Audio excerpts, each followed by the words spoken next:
मैं डॉक्टर शिल्पी origin IVF से। और आज इस वीडियो के माध्यम से हम जानेंगे कि नलियों का ब्लॉक होना का क्या मतलब होता है और ये क्यों हो जाता है और इसके क्या ट्रीटमेंट ऑप्शंस हमारे पास अवेलेबल है। तो सबसे पहले हम समझेंगे कि नलियाँ क्या होती हैं और इसकी क्या इम्पोर्टेंस होती है।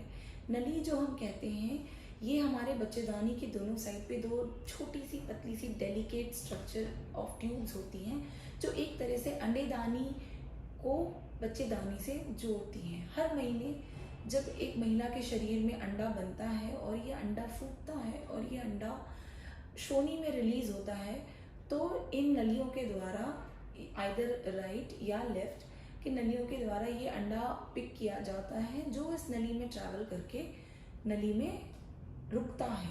और इसी दौरान जब हस्बैंड वाइफ के संबंध बनते हैं तो हस्बैंड के जो शुक्राणु होते हैं वो रिलीज होके तैरते हुए बच्चेदानी से ट्रैवल करते हुए इन नलियों में पहुंचते हैं और वहाँ जो ये अंडा पहले से मौजूद है शुक्राणु और अंडे का फर्टिलाइजेशन जिसे हम कहते हैं वो होता है। उसके बाद फर्टिलाइज होने के बाद भी ये अंडा उसी नली में 4 से 5 दिन रहता है जिसके बाद वो फिर से ट्रैवल करते हुए तैरता हुआ यूट्रस में बच्चेदानी में आता है और वहाँ इम्प्लांट होता है। तो इससे हमें ये समझ में आता है कि ये नलियों का इम्पोर्टेंस क्या है, क्यों है, क्योंकि अगर ये नलियाँ ब्लॉक है तो कोई तरीका ही नहीं है कि अंडा और शुक्राणु का फर्टिलाइजेशन हो पाएगा और नेचुरल कंसेप्शन हो पाएगा। अब हम समझते हैं कि ये नलियाँ क्यों ब्लॉक हो जाती हैं। ये नलियाँ बहुत ही डेलिकेट होती हैं, बहुत ही पतली सी दो स्ट्रक्चर होती हैं और ये श्रोणी में या पेल्विस में अगर कभी भी किसी भी वजह से कोई इन्फेक्शन हो रहा है तो उनकी वजह से ये नलियाँ ब्लॉक हो सकती हैं। ये इन्फेक्शन कुछ भी हो सकता है, आपको कभी हो सकता है बचपन में टीबी हुआ हो या क्लमाइडिया का कोई इन्फेक्शन हुआ हो या पीआईडी का इन्फेक्शन हुआ हो या आपको एंडोमेट्रियोसिस की शिकायत हो या ऐसा हो सकता है कि आपकी बहुत बार मिसकैरेजेस हुई हों जिसकी वजह से आपको मल्टीपल डीएनसीज हुए हों जिसकी वजह से कभी कोई इन्फेक्शन हो गया हुआ हो और उस इन्फेक्शन की वजह से आपकी नलियाँ ब्लॉक हो गई हों। बहुत लंबे समय तक इन नलियों के ब्लॉक होने का पेशेंट को पता इसलिए नहीं चल पाता है क्योंकि इनका कोई पर से सिम्टम नहीं होता। ये नलियों के ब्लॉक होने की वजह से किसी महिला को दर्द हो भी सकता है और कोई महिला बिल्कुल एसिम्टोमेटिक भी हो सकती है। मोस्ट ऑफ द टाइम जब हम बांझपन से जूझ रहे कपल्स का ट्रीटमेंट शुरू करते हैं तब हमें इन्वेस्टिगेशन के दौरान पता चलता है कि ये नलियाँ ब्लॉक हैं। अब हम आते हैं कि अगर ये नलियाँ खुली हैं कि ब्लॉक हैं, ये हमें कब पता करना चाहिए और ये हमें कैसे पता चल सकता है। तो ये हमें कैसे पता चल सकता है, इसके लिए हमारे पास 2 तरह के टेस्ट अवेलेबल हैं जो हम कर सकते हैं और जिनसे हमें पता चल जाएगा कि नलियाँ आपकी खुली हैं कि या बंद हैं। तो सबसे पहला टेस्ट, फर्स्ट लाइन टेस्ट जो हम कहते हैं वो होता है नलियों का एक्सरे जिसे हम HSG हिस्ट्रोसैल्पिंगोग्राफी भी कहते हैं। ये टेस्ट क्या होता है? ये टेस्ट एक महिला के महीने के 5वें दिन से 9वें दिन के बीच में किया जाता है जिसमें हम बच्चेदानी के रास्ते एक रेडियो एक्टिव डाई इंजेक्ट करते हैं और ये डाई बच्चेदानी से होते हुए नलियों में पहुंचता है और नलियों से श्रोणी में रिलीज होता है। इस दौरान हम मल्टीपल एक्सरे फिल्म्स लेते हैं जिससे हमें ये पता चलता है कि नलियाँ खुली हैं या बंद हैं। ये टेस्ट हमें आपकी बच्चेदानी में कहीं कोई दिक्कत तो नहीं है, कोई बनावटी खराबी तो नहीं है, ये भी बताता है। HSG के टेस्ट के दौरान हमारे पास बहुत से मरीज ऐसे आते हैं जो ये जानना चाहते हैं कि ये टेस्ट क्या बहुत दर्द इस टेस्ट में क्या बहुत दर्द होता है। तो उन महिलाओं को मैं ये बताना चाहूँगी जो लोग सिर्फ दर्द के डर से अपना टेस्ट नहीं करा रहे हैं कि अब ये टेस्ट बेहोशी की दवा देके भी कराई जा सकती है। बहुत सारे सेंटर्स पे ये फैसिलिटी अवेलेबल है जहाँ पे आपको एक छोटी सी 10-15 मिनट की बेहोशी की दवा दी जाएगी और ये टेस्ट हो जाता है जिससे आपको बिल्कुल भी दर्द का पता नहीं चलेगा। अब HSG के टेस्ट के बाद रिपोर्ट आती है। या तो रिपोर्ट आएगी कि आपकी दोनों नलियाँ खुली हैं। अगर ऐसी रिपोर्ट आती है तो आप नेचुरल ट्राई या IUI जो भी आपके डॉक्टर ने आपको सलाह दिया है वो ट्राई कर सकते हैं और रिजल्ट का वेट कर सकते हैं। लेकिन अगर HSG के बाद रिपोर्ट आती है कि आपकी दोनों नलियां बंद हैं, या रिपोर्ट आती है कि आपकी एक नली खुली है और एक नली बंद है, तो आपका इलाज पूरा चेंज हो जाता है। अगर तो रिपोर्ट आती है कि कई पेशेंट्स को ये भी क्वेरी होती है कि डॉक्टर साहब मेरी तो रिपोर्ट आई है कि हमारी एक नली खुली है और एक नली बंद है, ऐसे में मुझे क्या करना चाहिए।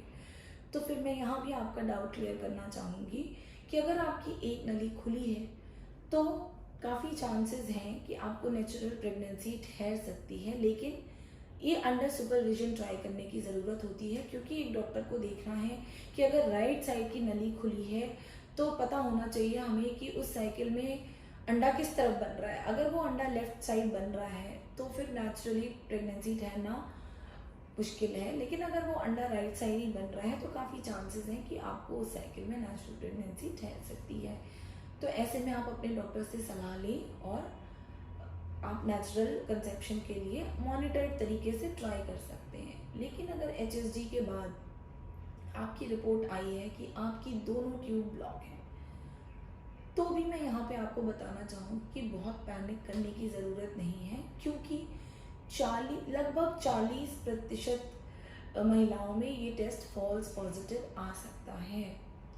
तो अगर आपके HSG में रिपोर्ट आई है कि आपको दोनों ट्यूब ब्लॉक्ड हैं, तो आपके पास एक और ऑप्शन है कि आप दूरबीन की जांच, जिसे हम लैप्रोस्कोपिक या डायग्नोस्टिक लैप्रोस्कोपिक प्रोसीजर कहते हैं, वो कराएं और अपना टेस्ट कंफर्म कर लें कि आपकी नली सच में दोनों तरफ से ब्लॉक्ड है कि HSG की रिपोर्ट एक फॉल्स रिपोर्ट थी। दूरबीन के टेस्ट में और भी फायदे होते हैं। एक तो ये टेस्ट कंफर्म कर देता है नलियाँ ब्लॉक है या खुली हैं। दूसरा, अगर हमें लगता है दूरबीन से टेस्ट करते समय कि ये कहीं हल्की फुल्की ब्लॉक्ड हैं और हम इन्हें कुछ सर्जरी प्रोसीजर करके खोल सकते हैं, तो ये भी उसी सिटिंग में की जा सकती है और आपको दोबारा दूरबीन की जांच कराने की ज़रूरत नहीं पड़ेगी। दूरबीन की जांच के और भी फायदे हैं कि अगर हमें टेस्ट करते समय पता चलता है कि ना सिर्फ नलियाँ ब्लॉक्ड हैं, ये बहुत ही डैमेज्ड है और इनमें बहुत ही गंदा पानी भी भरा हुआ है, जो कि अंडरलाइन TB की वजह से हो सकता है, तो हम इन नलियों को उसी समय उसी प्रोसीजर के दौरान क्लिप कर देते हैं, ताकि आगे चल के जब आपको IVF कराना पड़े तो आपके रिजल्ट्स में ये नलियों के पानी से दिक्कत ना आए।